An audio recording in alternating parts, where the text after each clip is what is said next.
विश्व के हमारे ग्रंथों में नारद जी की जो भूमिका है, भरगा संदेश पहुंचाना, भले उन्हें स्वीकार है नहीं है, अच्छा है, जो भी है, लेकिन संदेश देना, और वो संदेश के हिसाब से बताया गया है कि कभी कहीं बैठे नहीं, सदा ही चलते रहे, मृत्यु लोक से अमर लोक तक, स्वर्ग लोक तक जाते। तो आप सबका भी कार्य वही है। मुझे याद है कि जब ये शाखा हमारी अमैया में थी तो संजीव मोहन भाई दैनिक जागरण उस समय वही देख रहे थे और वो आए हुए थे इतने सिंपल रूप में, साधारण रूप में, जैसे मुझे ऐसा अनुभव हुआ मेरा भाई आया और सारा उन्होंने समझा, सुना। उसी समय से उन्होंने एक कॉपी आश्रम के नाम से भेजना शुरू कर दिया। कोई उनसे कुछ ऐसा नहीं था, हम लोग तो कुछ जानते भी नहीं थे। 88 में तो यहाँ आए ही थे और ये भवन की जो शुरुआत हो तो हमने 90 में शुरू की है, लेकिन ये 90 से पहले ही 89 में अमैया में आई। तब से हमने देखा है कि आप सभी का सहयोग हमें भरपूर मिला है और इस सहयोग के आधार से ही हम आगे बढ़ते गए। ये संस्था, ये ईश्वर विश्वविद्यालय किसी से कुछ चाहता नहीं है, लेकिन सबका सहयोग अनिवार्य महसूस करते हैं, क्योंकि किसी भी अच्छे कार्य में जब सहयोग देते हैं तो सहयोग का रिटर्न हमें दुआएं मिलती हैं। तो यही आशा रहती है कि सबको परमात्मा की दुआएं मिलें। भले परमात्मा का कार्य गुप्त रूप से चल रहा है, नहीं समझ पा रहे हैं कि भगवान इसको चला रहा है। नामी है प्रजापिता ब्रह्मा कुमारी ईश्वरीय विश्वविद्यालय, ईश्वर के द्वारा चलाया हुआ ये विद्यालय है। तो इसमें जाने अनजाने में जिसका भी सहयोग होता है, परमात्मा की तरफ से भरपूर उसको आशीर्वाद पाएंगे।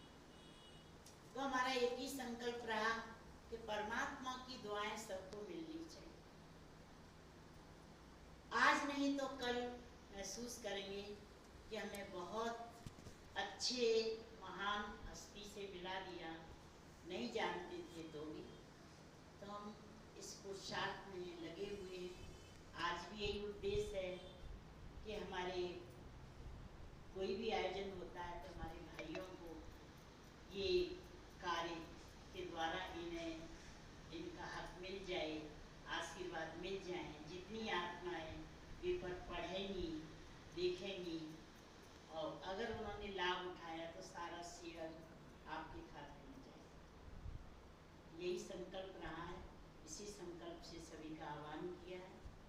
और जो आ गए हैं और जो नहीं आए हैं, किन्हीं कारणों से नहीं आए, लेकिन वो कोई ऐसा नहीं है कि जान के ना आना चाहते हैं और उन्हें मैटर मिल जाए तो वो सेवा में भी तैयार है। तो हमारे पत्रकार भाइयों से हमें भरपूर सहयोग मिला है और उसकी तहे दिल से उनका सम्मान करते हैं, स्वागत करते हैं। स्वागत।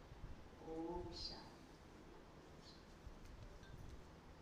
हमारी आदरणीय बड़ी बहन जी ने सभी पत्रकारों को उनकी विशेषताओं सहित उनको सम्मान देते हुए अपनी बात बताई। बहन जी का बहुत बहुत धन्यवाद। और अब आपको बताना चाहेंगे कि हमारी आदरणीय राजयोगिनी उषा दीदी जी का जो विंध्य क्षेत्र में आगमन हो रहा है वो बहुत ही ऐतिहासिक रूप से, और आप ये समझिए कि जैसे कि ईश्वर पिता की इसमें बहुत बड़ी सौभाग्यता है, क्योंकि जन जन के पास ईश्वरीय ज्ञान शीघ्रता से मिल जाए, इसकी ऐसा लगता है कि परमात्मा की एक बहुत बड़ी तैयारी है। इसलिए ये कार्यक्रम यहाँ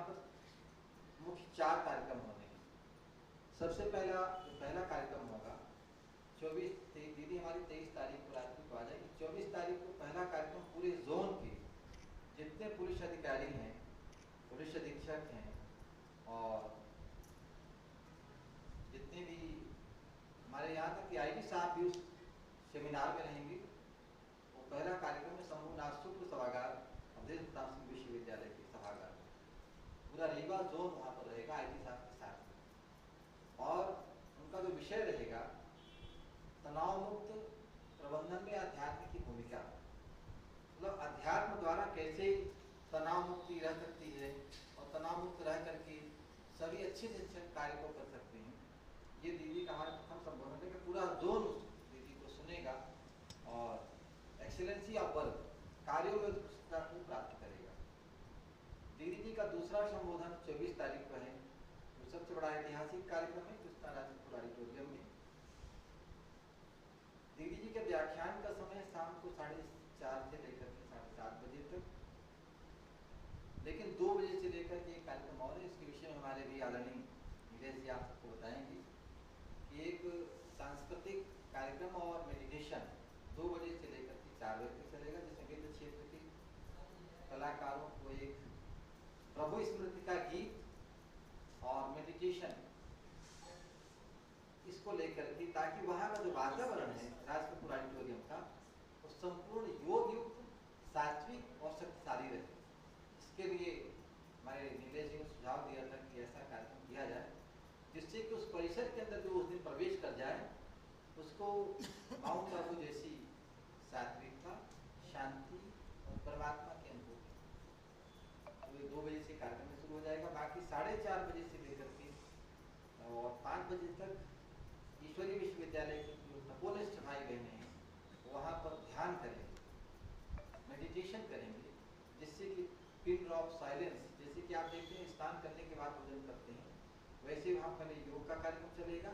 इसके बाद 5 बजे बाकायदे हमारे मुख्य अतिथियों के द्वारा, विशिष्ट अतिथियों के द्वारा, रीवा नगर के गणमान्य नागरिकों के द्वारा दीप प्रज्वलन करके इस कार्यक्रम का उद्घाटन होगा। उसके बाद 5 बजे से लेकर के 7 साढ़े 7 बजे तक हमारे अतिथियों की और आदरणीय दीदी जी की संबोधन। दीदी जी का तीसरा कार्यक्रम रहेगा 25 तारीख को। ये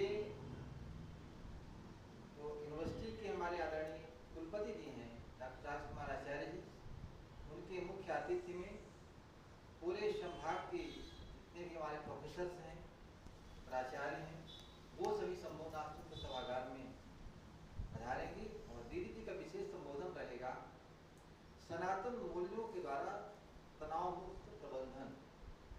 हमारे आदरणीय कुलपति जी ने कहा कि हमारा भारत फिर से सनातन मूल्यों वाला बन रहा है, और दीदी जी का संबोधन गीता को लेकर के पूरे विश्व में होता है। तो तनाव, सनातन मूल्यों के द्वारा तनाव मुक्त प्रबंधन, ये वहाँ पर टॉपिक रहेगा। सभी लोग इसको सुनेंगे। 11 बजे से लेकर 1 बजे तक ये कार्यक्रम 25 तारीख को रहेगा। फिर इसके बाद में दीदी जी का एक छोटा सा कार्यक्रम सैनिक स्कूल रीवा में रहेगा, जितने लोग अभी तक शहादत को प्राप्त हो चुके हैं। दीदी जी उनको विंध्य धरा पर चूंकि उनका आगमन हो रहा है, तो हमारे आदरणीय प्राचार्य जी का अनुरोध है कि दीदी जी 5 मिनट पधार करके शहीदों को श्रद्धांजलि देने के लिए जाएंगे सैनिक स्कूल रीवा में।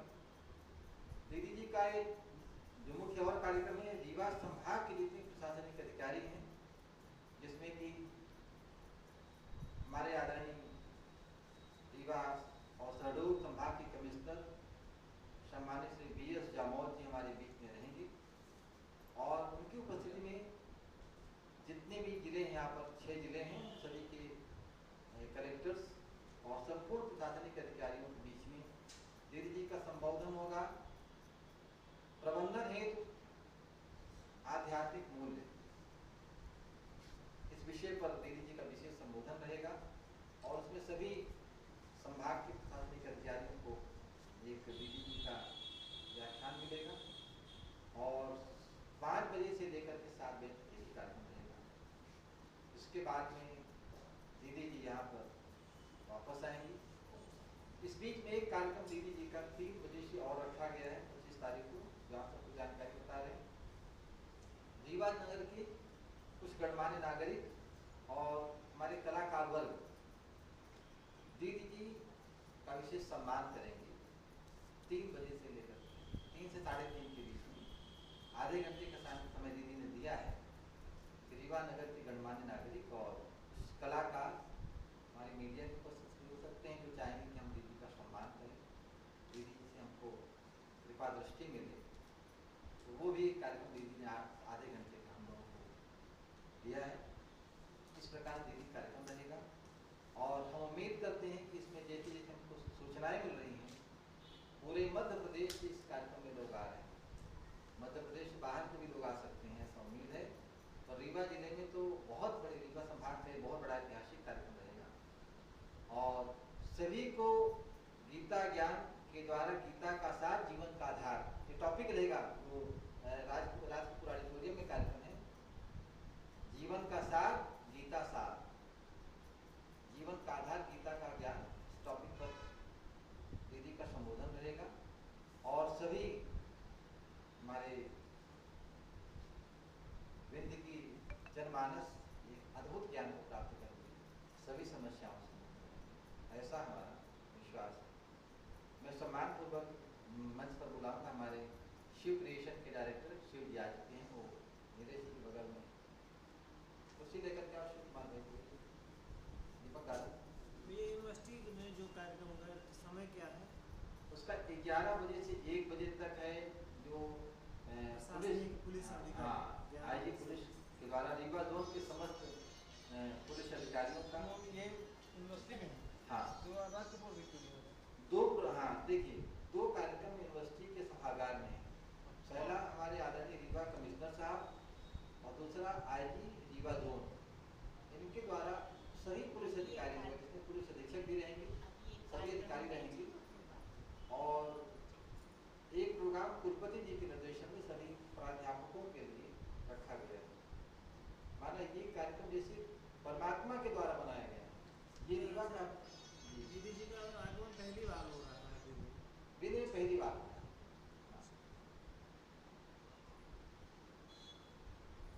ये प्रशासनिक वाला कहाँ होगा? प्रशासनिक वाला भी संपूर्ण राष्ट्रीय सभागार में शाम को 5 बजे पड़ेगा, 25 छोटा नहीं पड़ेगा। उन्होंने अपने हिसाब से संख्या रखी है, उस हिसाब से निमंत्रण भी दिया हुआ है। ऐसे हमारे आईजी साहब ने अपने हिसाब से निमंत्रण दिया कि हमको किस, वो चयनित उनके द्वारा है, हम लोग निमंत्रण नहीं दिए हैं, वो निमंत्रण उनके द्वारा ऑफिशियल ऑर्डर निकाला गया कि कौन कौन उसमें पार्टिसिपेशन करेगा। उसमें जो सांस्कृतिक कार्यक्रम का भी जो 2 से 4 के बीच में है, ऑडिटोरियम में उसके विषय में कुछ जानकारी और